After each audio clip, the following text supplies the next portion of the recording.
I think the UNRWA is facing its unprecedented crisis since it was established back in 1949 after the cut of the financial aid from the United States. The United States says that UNRWA needs to get reform, but you said it's politicized. So would you please tell us more about what happened? Yes, it was, of course, when the United States on the 31st of August announced its decision to no longer fund UNRWA. It was, of course, met by us with deep regret and with big disappointment. And the first reason for that disappointment is that we have had historically such a strong and generous support from the United States over many decades. They've invested in very important work that UNRWA carries out. Now, the reason why I can say that this decision was taken for political reasons is that during my last visit to Washington in November last year, I had senior level meetings in the White House and in the State Department which expressed a lot of support and recognition for how UNRWA does its work. And a month later came the announcement on Jerusalem, and following that things started to change. And so I think it's quite clear that there was a political use made of humanitarian funding, which I deeply regret, because the whole idea of humanitarian funding is it should be protected from politicization, and that is, of course, has complicated UNRWA's work and situation quite significantly. Yes, and I read some analysis that the United States also wanted to change the definition of the refugees, and therefore eliminating the right of return by ending the UNRWA. I mean, do you agree with such analysis? Well, what I would say is that the definition of refugees, of a Palestine refugee, is anchored and was approved by the General Assembly of the United Nations. So it is not up to a single individual country to change that. That is a matter for the General Assembly to look into. The same is with the challenges that UNRWA faces in general about its mandate. Again, that is anchored and protected in the General Assembly.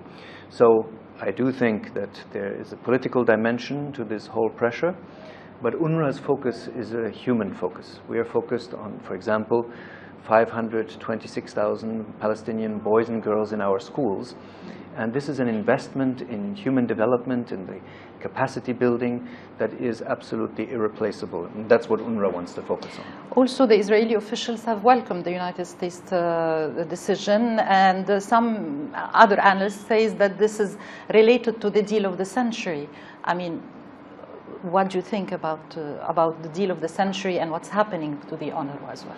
Well, I don't know about what is covered in the deal of the century, so I wouldn't speculate on that. But I can say that in my meetings with senior Israeli officials, of course there are moments where we have differences of opinion on the analysis of the humanitarian situation in Gaza and in the West Bank. We will disagree on a number of things, and we are also criticized at times by senior officials in Israel. But there are also people who will recognize UNRWA's important human development work. So I think it's a mix of pictures there. And what is clear for UNRWA is we stand for the rights of Palestine refugees. And I'm not prepared to allow anyone to delegitimize or to minimize the experiences, individual or collective, of Palestine refugees who have, gone through so much pain, dispossession, humiliation related to all of the circumstances that they have experienced. Okay, so the Israeli Prime Minister welcomed the act. However, some other analysts say that this can lead to more radicalism, to more unrest in the area or in the region or if it ends the UNRWA's activities.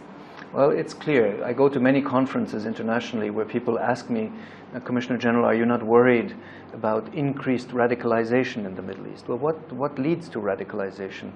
It's when you don't feel that you have a horizon, politically or personally, when you don't feel you have opportunities, when you feel that you're humiliated, or for whatever the reason is. Now imagine, just let us take the Gaza Strip. In Gaza alone, we have 270,000 Palestine refugee boys and girls in our schools. Imagine what would happen in the Gaza Strip, which is, there's no opportunity for them to leave, very few.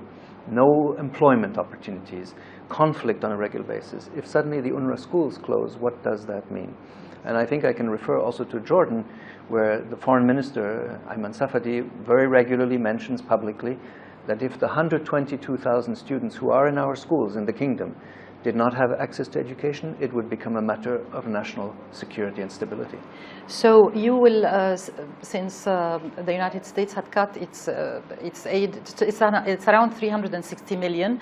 You received 60 million by the beginning of this year, and then the 300 million are gone now. But you were able to raise 100 million during the Rome conference, and then another 100 million from Saudi Arabia and the Emirates during the Arab Summit in Saudi Arabia.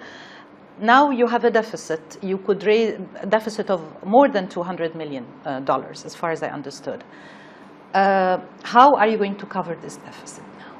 Yeah, so we're continuing to mobilize, and there are other countries that have recently contributed additional money. We have the United Kingdom, we've had Japan. So there are a number of countries that are coming in these very days and weeks. So we believe that we are going to fall below the 200 million mark shortly. And then comes an event like this next days here in Cairo, of course, the League of Arab States meeting, with another opportunity to engage with many of our important partners. And then I will go to New York for the General Assembly, where a special meeting will also be convened on UNRWA.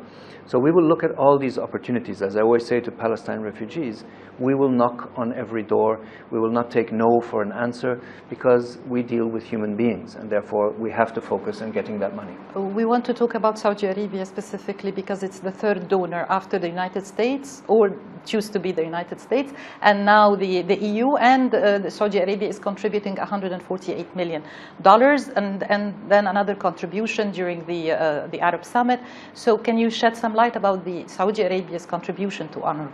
Well, it's a very remarkable relationship that we enjoy with Saudi Arabia, because Saudi Arabia has for many years now invested very significant amounts in, for example, building schools, building clinics, but also rebuilding areas, for example, of Gaza after the different conflicts. So with the Saudi Fund for Development, we have an extraordinary relationship. And this year, it is true, in ways that were totally unprecedented, the Kingdom announced a $50 million US contribution to our core activities. That had never happened before at that level. And this, when I speak of core activities, I speak of the education, the health work, and others. And this is remarkable and very encouraging. And we're very much looking forward to that amount being dispersed shortly. We're in the final phases of that discussion, because it's a very strong message from Saudi Arabia. As far as I learned, that you have a very small budget now. It's only sufficient for 1 month. Is this true? We had, indeed, in our bank accounts, we have money until the end of September. And this is exactly why it's so important that the contributions that were pledged would be dispersed now. And this, this is why we're also very engaged with Saudi Arabia to ensure that the money is dispersed, because it would make such a difference to keeping the schools open, keeping the clinics open. And we are working with all member states in that regard. Is there any possibility that you will reclose the schools that you have opened that's hosting more than 500,000 students? When I go into these schools, and I was lucky to personally open the school year in the West Bank, for example, and in Jordan, I said to people, focus on your studies. I don't want the students to worry now about opening, closing. And I want to be very, very clear with people that I cannot imagine going back to these same students and having to tell them that we failed to mobilize the money. Which sectors are facing the most challenge now? Is it the education or the health, the hospitals? Which ones are more, that you can expect that they will suffer more than others? Well, if we don't overcome the 200 million that we still need, then you will see that many of the sectors will be affected. But right now, the most critical was some of our emergency work in Gaza and in the West Bank, because we ran out of emergency-related funding. So we had to reduce some of the services there, such as mental health support, job creation programs, and others. It also led to losing some of the jobs that are associated with these projects.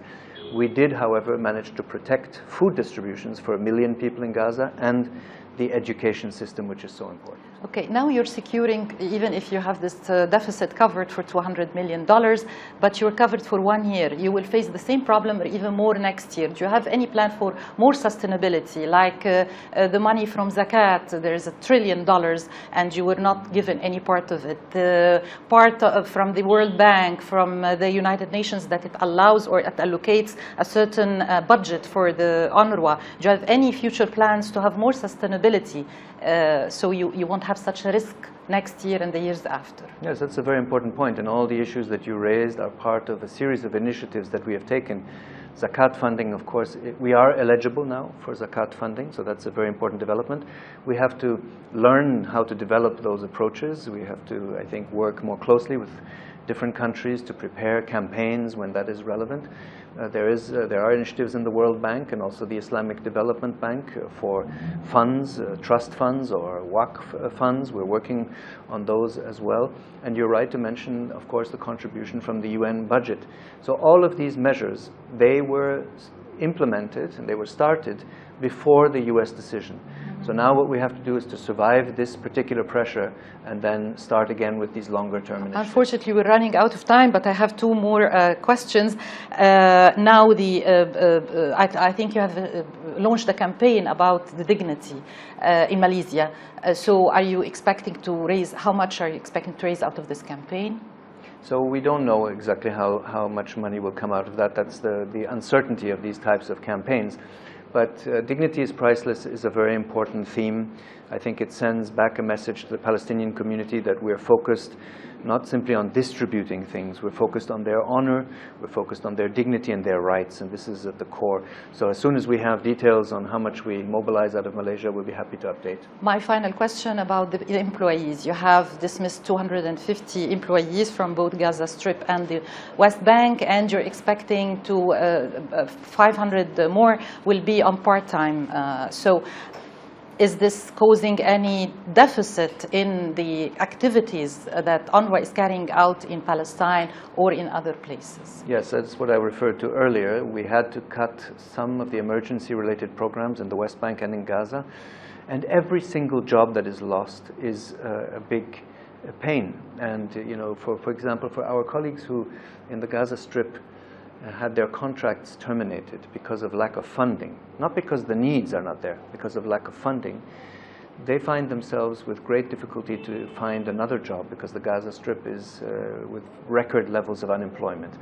So it is a very extremely difficult situation, and I understand personally, and I deeply regret that that's what people had to face. But we had to set priorities in our different programs because we were starting to run out of money. Is there a possibility that they will be re-employed if you secure the money? That's very difficult to say at this point, and you know, I never like to give people false hopes on this regard. We have told them very honestly that we ran out of the money. For the moment, the prospects is we are extremely under pressure. We have to protect the schools, we have to protect the clinics and the food distributions, and I think most people understand that. But again, of course, I regret very much that people's jobs were lost.